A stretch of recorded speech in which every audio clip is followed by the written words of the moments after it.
Okay, for this question, it says find the slope m of the tangent to the curve of y equals 7 plus 5x squared minus 2x cubed at the point where x is equal to a.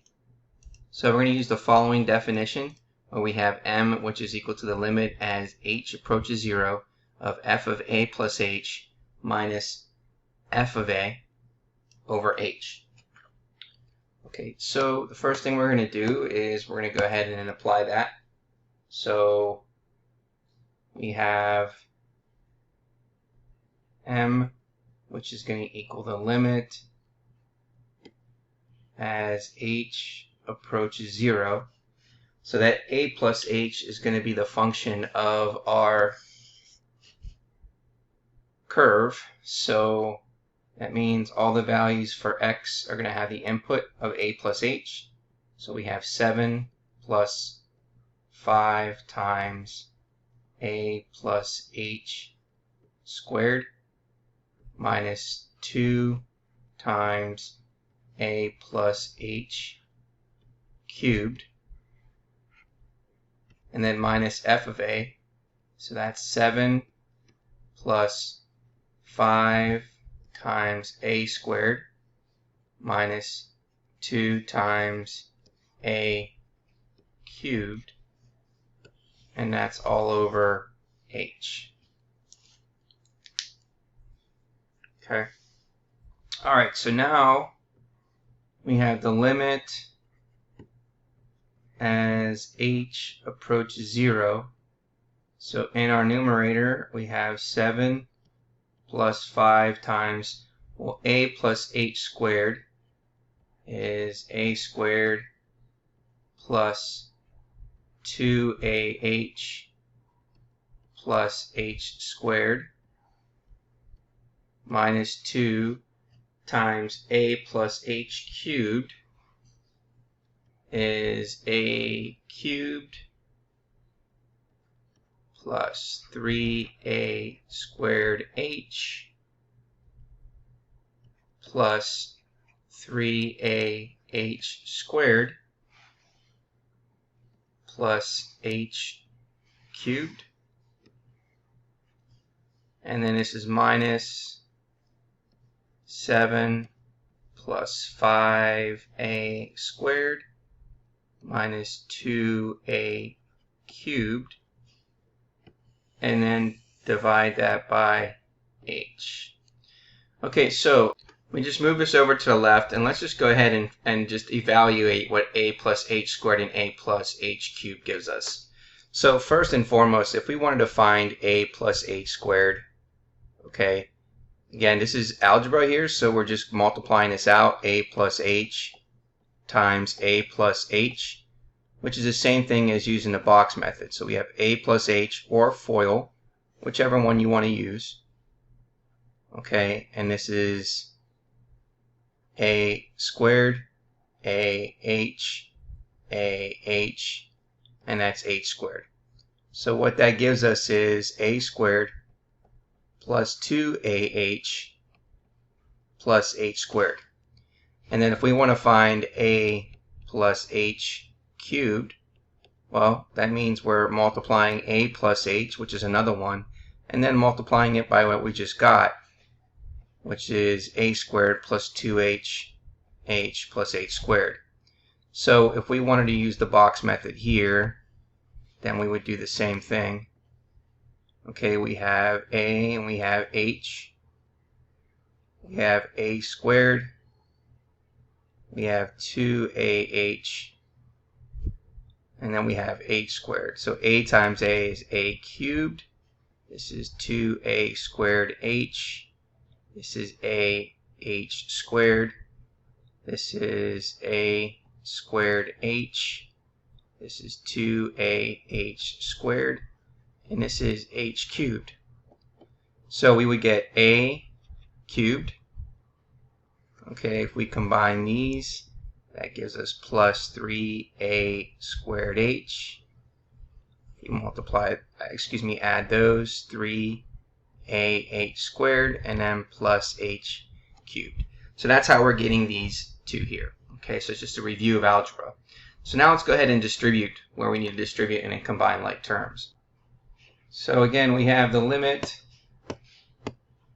as h approaches 0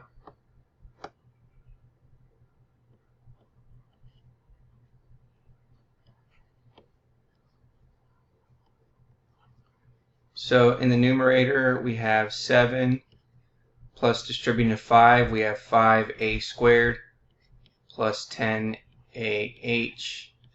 plus 5h squared. Distributing to 2 minus 2a cubed minus 6a squared h minus 6ah squared minus 2h cubed. And then distributing this sign, we get minus 7 minus 5a squared and then plus 2a cubed, and then we're dividing all that by h. Okay, now we can then simplify, so we know we have plus 7 minus 7 is 0, plus 5a squared minus 5a squared, we have minus 2a cubed, and then we have 2a cubed. Okay, so now let's go ahead and then simplify a little further. So now let's combine like terms. So we have the limit as h approaches 0. So in our numerator, we have 10ah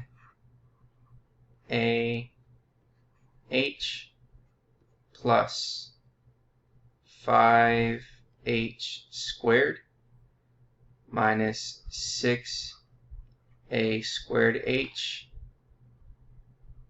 minus 6ah squared minus 2h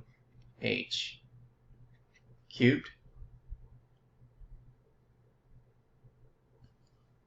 And then we're going to divide this by h.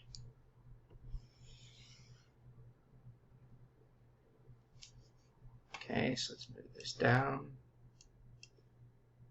Okay, so now in the numerator we can factor out an h.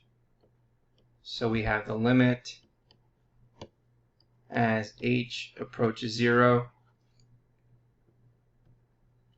Factor out an h, we have 10a plus 5h minus 6a squared minus 6ah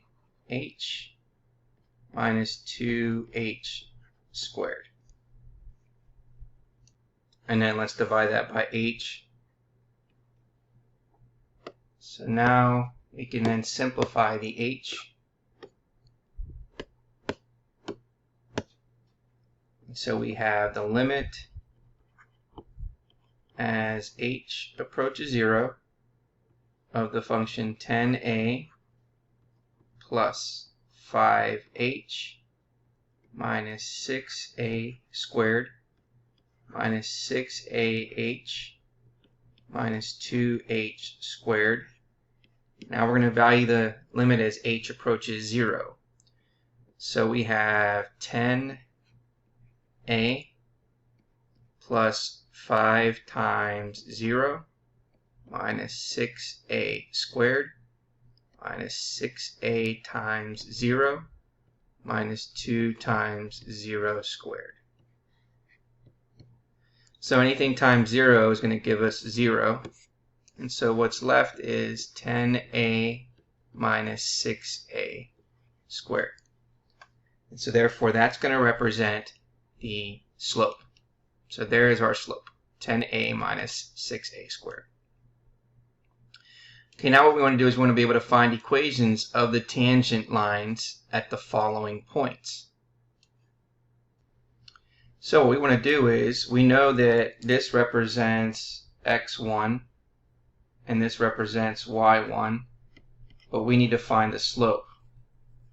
Okay, so to find the slope, we know that it's going to be at the point of where x is equal to, when a is equal to 1, since this represents our value of a. So a is equal to 1, and then we're going to plug it into what we got for our slope. and that was 10a minus 6a squared.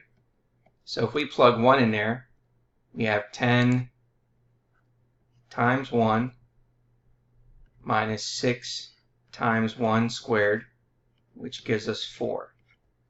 And so now we're going to use our point slope form. So y minus y1 equals m times x minus x1. So we have y minus 10, which is equal to the slope of 4 times x minus 1. If we distribute the 4, we get 4x minus 4. And if we add 10 to both sides, then we get 4x plus 6.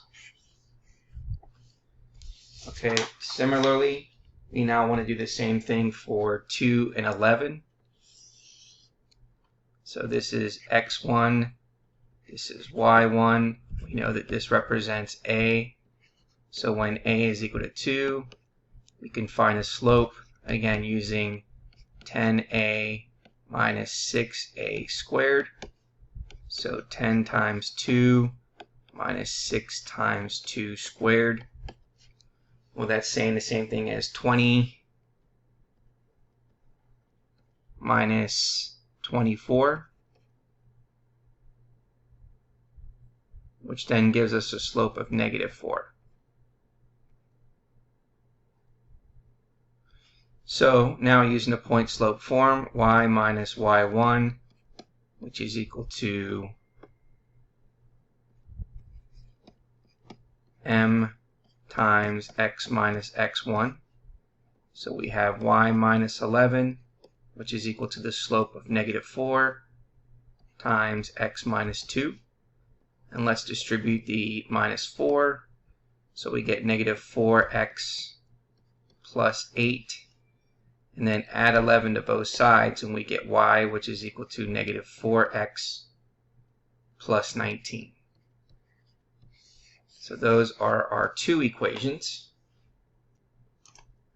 Okay, so now the next thing is we want to be able to graph the curve and both tangents on the common axis. So we're going to go ahead and use Desmos here.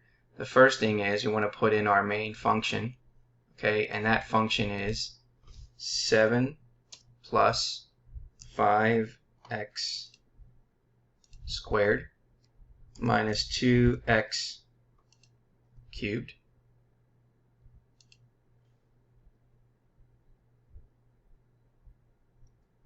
Okay, and then let's put in our tangent lines.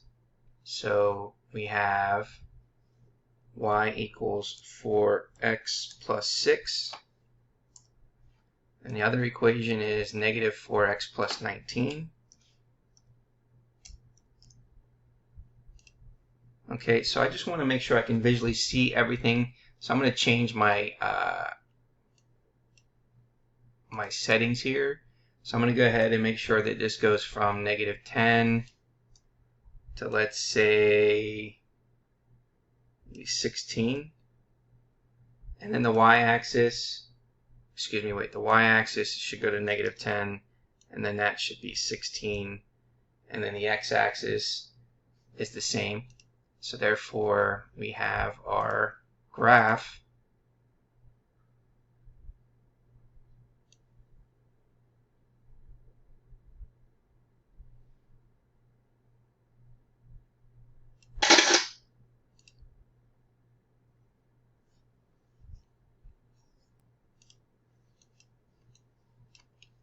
and so here is our graph. Okay, we can see what this graph looks like. And then if you want to read what the graph states here, again, you can see here that this is the x and y coordinate. You know, the curve, there's one curve, right? And there's two lines on the graph. And then you can read the following as it follows through those particular three graphs.